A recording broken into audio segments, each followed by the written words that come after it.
Eric Yoder, vous êtes directeur de Pottinger France. Pottinger a obtenu ici un sommet d'or pour la faucheuse Crossflow qui est à côté de nous. C'est quoi la Crossflow ? Oui, alors nous sommes effectivement donc très contents d'avoir reçu cette récompense pour une faucheuse grouper avec une vis.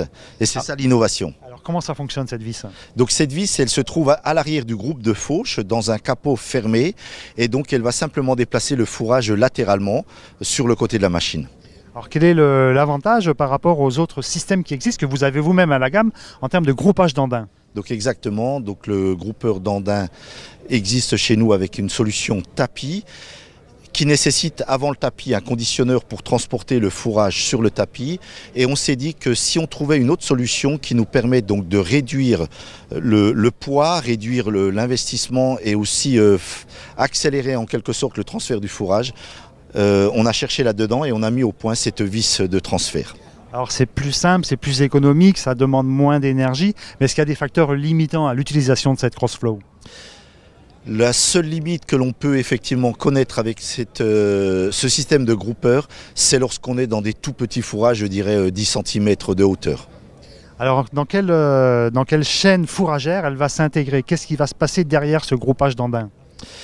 Donc la machine peut effectivement être utilisée pour grouper lorsque l'on fait de l'ensilage d'herbe, donc devant une automotrice, pour ceux qui font de la méthanisation, là de nouveau devant un outil automotrice ou remorque ensileuse par exemple.